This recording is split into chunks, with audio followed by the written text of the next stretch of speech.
right, y'all. Rickey Smiley Morning Show. Hey, listen, it is Talk It Out Tuesday with licensed professional counselor Yunetta Spring. Hey, good morning, Yunetta. Hey, good morning, Rickey. Good morning, y'all. How y'all doing today? Man, we doing good. Happy to have you this morning. A lot going on. And, first of all, thank you for coming on the show talking about mental health, because we need to take it serious, because we need all the help we can get. Now, we are 1 week away from Election Day.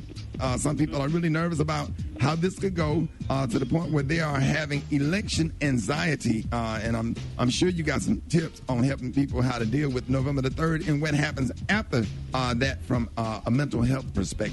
Elections kind of bring up anxiety just generally, but the way that 2020 has showed up, and showed out is normal to think, to be thinking like, what else could possibly go wrong, and that's basically what anxiety is. It's just that excessive nervousness, apprehension, fear of what the future could look like.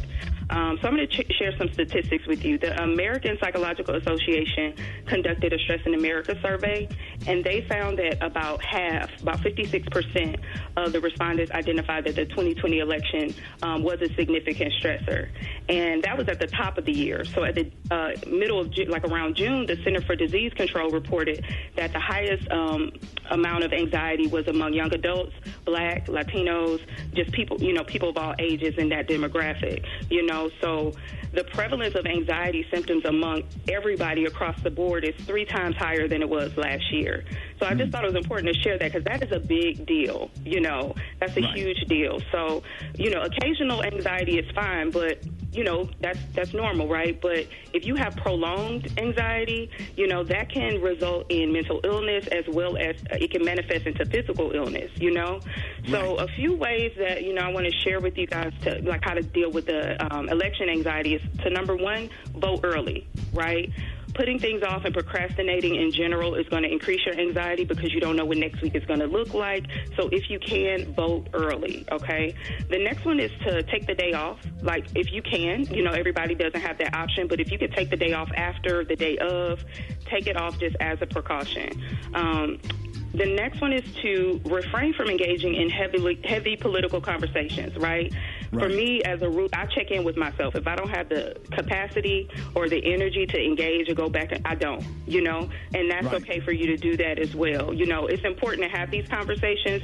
You just may not need to have it right now, and you get to choose when you engage in those types of conversations. The next one is just to check in, right? Check in and notice what's happening in your body. Are your muscles tense? Is your body tight? If you are, then more than likely you're stressed, and that's the stress manifesting in your body. So just intentionally pausing and relaxing and releasing the muscles in your body can be helpful. And asking yourself, I think a lot of us come into this space where we feel like we could be doing more, so just asking yourself, are you doing the best you can right now? And if you can't, if you are, just accepting that that's enough.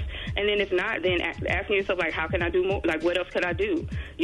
Taking somebody to the polls, encouraging somebody to vote, posting a selfie of yourself after you vote. Those things make a difference, so being able to do that.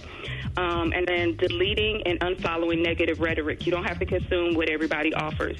If it's insensitive, if it's racist, you have the freedom to delete and unfollow, or just disengaging from the media altogether around this time. Ultimately, this is the last one, is just supporting each other. And this can be done through your family, your friends. You could schedule a Zoom meeting just to check in with each other.